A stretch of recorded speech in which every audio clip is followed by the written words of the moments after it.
Countdown for blast off. X minus 5, 4, 3, 2, X minus 1, fire.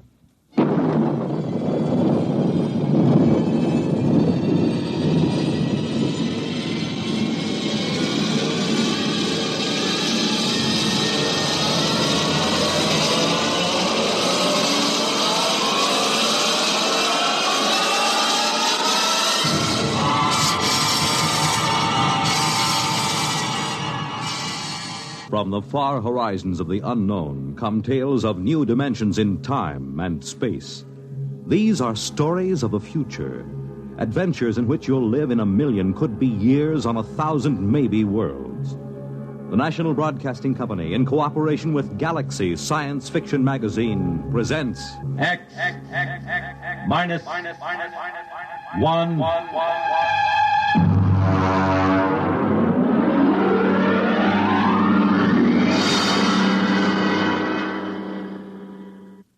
Tonight, End as a World by F.L. Wallace. But first, hear this. When the place is fine and the time is right, when the moon is low and the stars are bright. You make it Pabst, 'cause Pabst makes it perfect. Yes, Pabst makes it perfect. Just as we always have ever since 1844. So next time, you make it Pabst, because Pabst makes it perfect. America's Blue Ribbon beer from the Pabst Brewing Company, Milwaukee, Wisconsin. Yes, Pabst makes it perfect.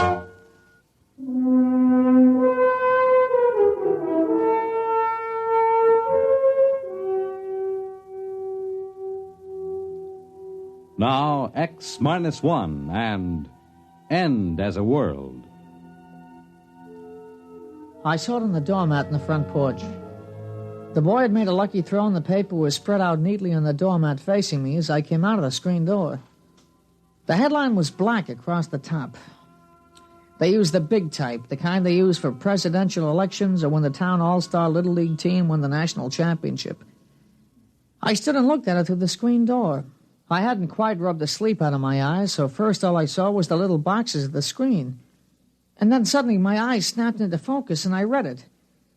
This is the day the world ends.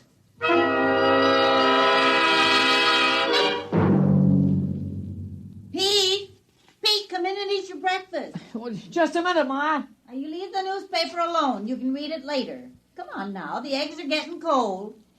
Yeah, but Ma, it's today. Well, what's today? Well, look at the headline. That's the only thing on the front page. Well, look. This is the day the world ends. Oh, that. Well, world's end or no, I won't have you eating cold scrambled eggs. Now, you sit right down and eat your breakfast.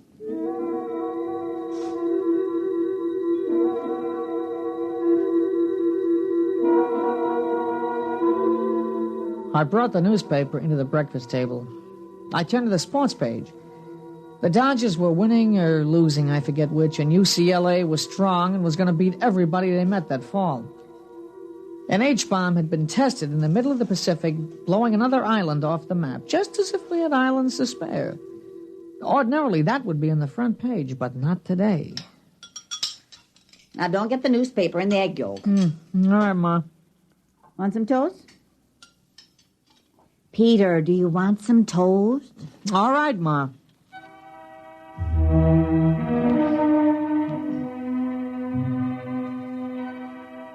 It was Saturday.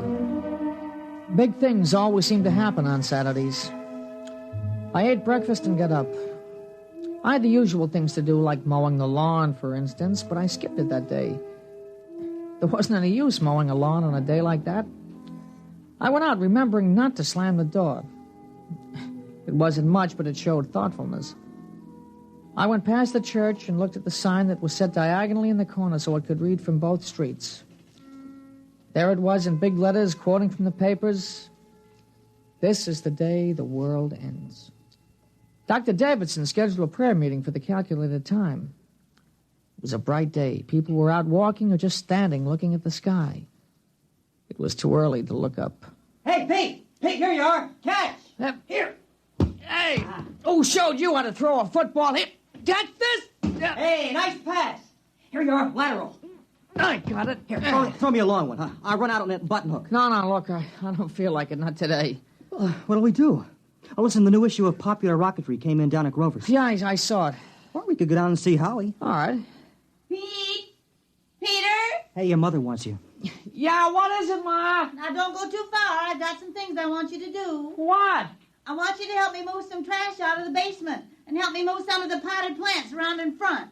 Ma, what's the use of doing things like that on a day like today? Never mind. Now, you come back by 11 o'clock, you hear? No. Come on. Howie's probably down at Grover's. Hey, look at this high hurdle. I'll go right over the sign. Here I go. Olympic star Paul Smithfield.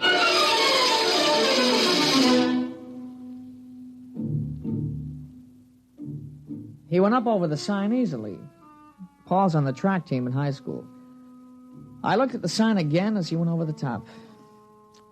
This is the day the world ends. They never said more than that, not in the newspapers or in the signs painted on the brick walls. They wanted it to hang in our minds, something we couldn't quite touch, but we knew was there. We walked along down Green Street toward Grover's. Oh, what do you think of it? What? You know, today. I don't know. What about you? We got it coming. Yeah, but will we get it? I don't know. Hey, look. It's going to be nice and bright today. Yeah, it is now. Might cloud over. Yeah, it won't matter. It'll split the sky when it comes. Hey, you hear the new song? Some disc jockey wrote it. I love you, love you. Hey, it sounds awful. Oh, listen.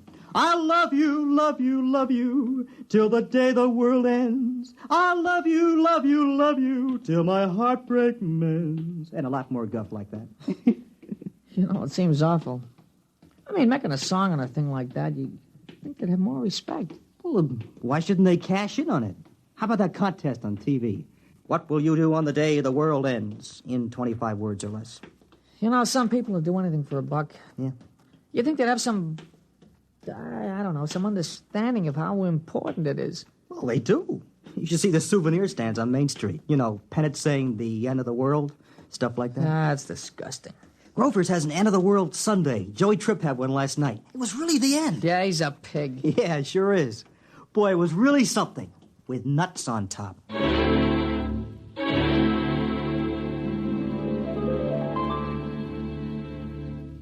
You're listening to End as a World, tonight's attraction on X-1. Careful planning and sensible driving add up to an enjoyable vacation trip. There are a few tips from the National Safety Council that should help make your trip a pleasure instead of a tense, nerve-wracking time. Before you leave, have the car given a thorough checkup to be sure it will always respond properly to your careful control. Check the emergency equipment you'll need, such as a first aid kit, keys, permits, identification, flashlight, tire-changing equipment, and your unexpired driver's license. Plan your trip for frequent rest stops with a good night's sleep each night. And then on your trip, pay attention to the job at hand and don't daydream. Stop off the road to see the sights or read the map. Be prepared for winding and straight roads, level and hilly roads, and changing traffic patterns between urban and rural areas. Obey all speed limits, traffic signs, and signals, and keep your distance behind the driver ahead. This vacation is what you've been waiting for all year. Enjoy it with sensible driving.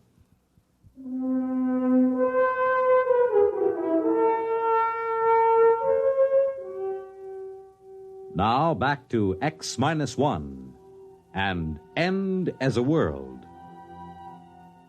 We went on to find Howie.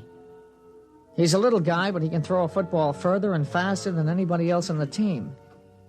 Howie was carrying a model of a rocket ship, carbon dioxide powered. Hey, let's see the model, Howie. Doesn't work. Well, what'll we do? I don't know. We could play Salugi. No, I left the football over at Pete's. Oh, might as well just sit down on the grass. Okay. Hey, I wonder if it'll really come. Yeah, where will the president watch it from? He should have a good view from the White House. No better than us right here. What about Australia? Will they see it over there? They'll see it all over. Africa, too. And what about the Eskimos? Doesn't matter whether they actually see it or not. It'll come to everyone at the same time. Yeah, how about that? Everybody. Not just in this town, but all over. Wherever there are people and And even where they're not. You know what I keep thinking about? What? I keep thinking about the man who made the H-bomb. I bet he felt silly and spiteful blowing up an island. I mean, somebody might have wanted to live on it if he just left it there, you know? Yeah, bet he feel pretty small with his old H-bomb after today. Pow. My mother's over at the church praying. And what for? She just said that's what she wanted to spend today doing, right up to the last minute. You know, all the churches are holding prayer meetings. Town board wanted to close up that carnival on Pearl Street. You know, the one with the cooch tent? They said it wasn't dignified for today. They close it up? Mm-mm. The manager said he had his license, and he didn't care if today was the day the world ended or not. He was putting on 5 shows right up till it happens. Funny idea, those girls dancing and then, whoom, it happens. And nobody to look at them anymore. Can't understand people. Shows and lawns and cleaning the trash out of the cellar on a day like this, it just doesn't make any sense. Well, people get used to doing certain things. Yeah, but today? Even today. That's how people are, I guess. Just gotta keep on with what they're doing, even if it doesn't make any sense.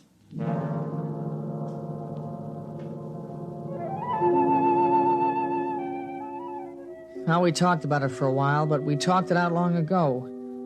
There was really nothing new we could say. Every once in a while, we'd look up at the sky, but it wasn't going to come until it got here. Finally, I went home for lunch. Now, you sit still and eat your lunch. Oh, Ma. It'll happen without your help. It's going to be all right. You think so? I think so. I'll give you your allowance now. Yeah, but Ma, it's only Saturday. I don't get my allowance Well, until... I'll give it to you today anyway. You might as well spend it this afternoon downtown. Gee, thanks, Ma. All right, I won't keep you over lunch. You can run uptown and watch it from there. Okay, Ma. You gonna go? Of course I'm not. Why should I get into that mob? I can watch it just as well from here.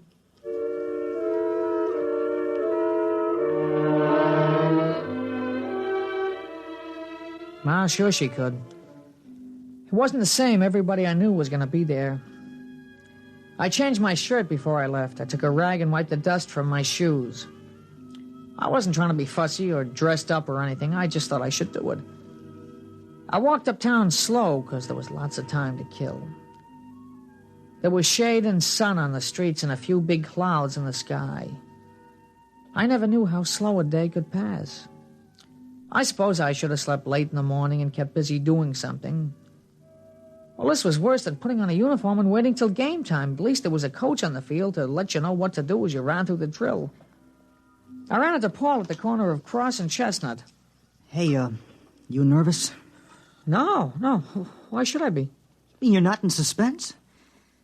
If only we had some way of knowing for sure.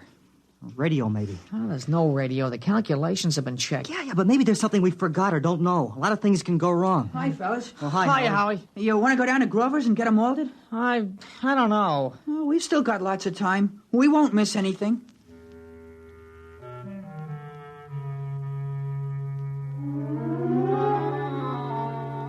We all went down and had malteds at Grover's. The television was on. They were showing a street in India with people looking up. They flashed all around to Italy, China, and Brazil. Except for their clothes, it wasn't much different from here. They were all looking up. Well, let's get outside. I haven't finished my malted. What's the difference in a day like today, huh? I want to finish my malted.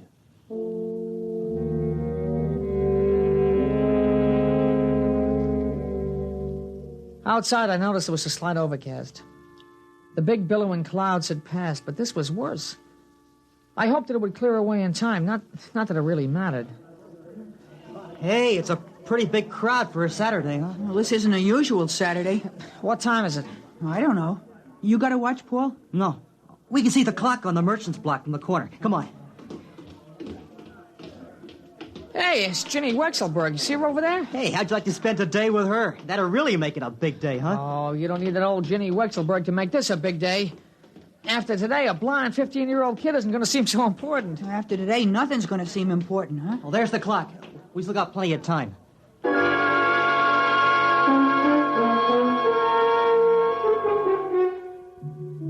We just walked around.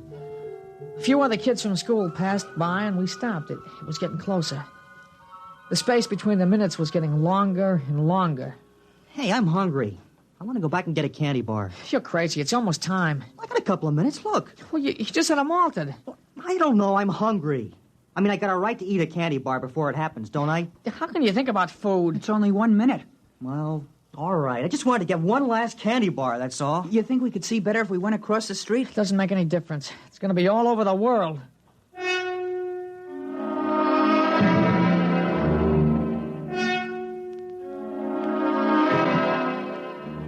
There was still a minute to go, and I kept wondering if there'd been a miscalculation. Now we were all looking up. All over the world, people were looking up. It was quiet. You could hear them breathing. I sneaked a look across the street. Ginny Wexelberg was staring up, and she was crying. I kept wondering why a pretty girl like that should be crying. And then, just as I looked back at the sky, it happened.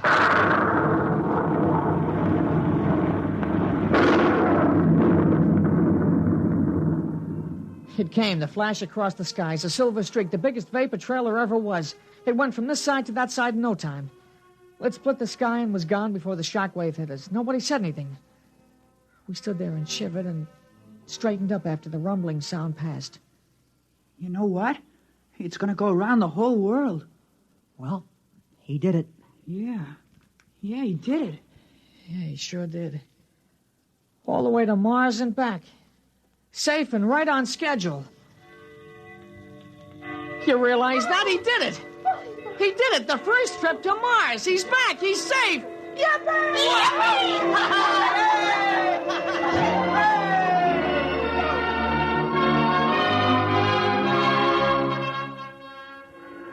The factory whistles down by the river started blowing. The bells of the Baptist, the Congregationalist, and the Roman Catholic Church were ringing. We were all jumping up and down, shouting, screaming, laughing as the vapor trail slowly faded into the overcast. I grabbed a hold of somebody next to me, and all of a sudden I realized it was Ginny Wexelberg, and she kissed me, and I kissed her back. And we yelled louder than all the factory whistles. We had a right. It was just like the paper said. This was the day the world ended and the universe began.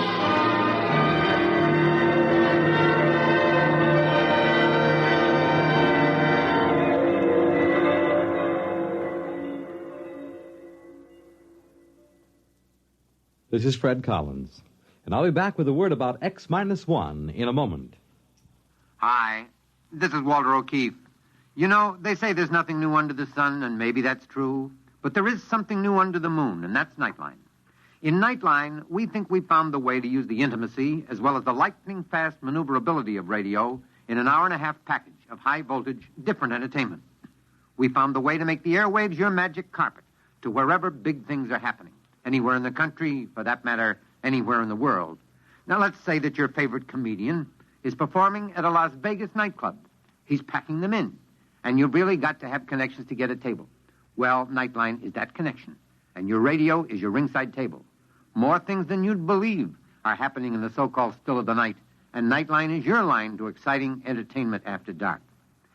My feeling is Nightline marks a new era in nighttime entertainment. Tune us in tonight over most of these NBC stations. You have just heard X-1, presented by the National Broadcasting Company in cooperation with Galaxy Science Fiction Magazine, which this month features William Morrison's novelette, The Sly Bunger Hop. To Colmer, it was the chance of a lifetime. He could hear opportunity knock. But where in all creation was the door it knocked upon? Galaxy Magazine on your newsstand today. Tonight, X-1 has brought you End as a World, a story from the pages of Galaxy written by F.L. Wallace and adapted for radio by Ernest Kenoy. Featured in our cast were Jack Grimes as Pete, Larry Robinson as Paul, Peter Fernandez as Howie, and Alice Yorman as the mother. This is Fred Collins speaking. X-1 was directed by Daniel Sutter and is an NBC Radio Network production.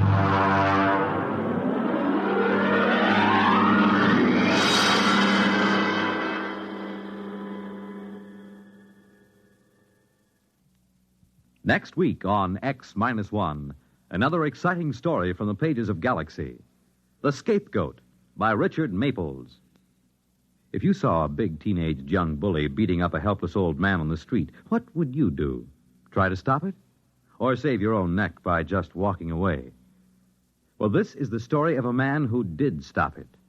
Of a newspaper reporter who not only rescued the old man, but took him home, hoping to develop a good angle for the newspaper series he was writing on juvenile delinquency. The Scapegoat tells of what happened then, of the terrible threat posed by this seemingly harmless old man to the unsuspecting reporter and his family. Be sure to hear it next week on X-1. Wondering what the weather will be like tomorrow night? Will it be cool? Will it be hot? Will it rain or not?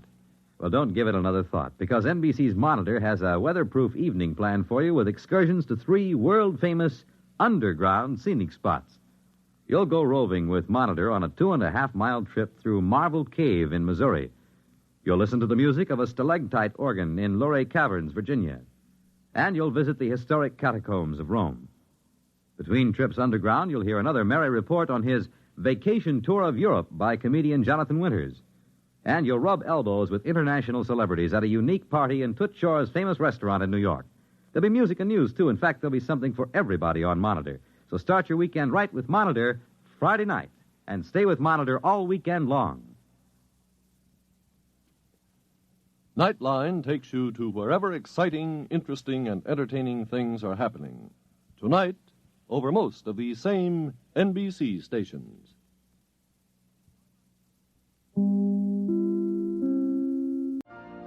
You've been listening to the OTR Gold Network. Find more classic radio at otrgold.com.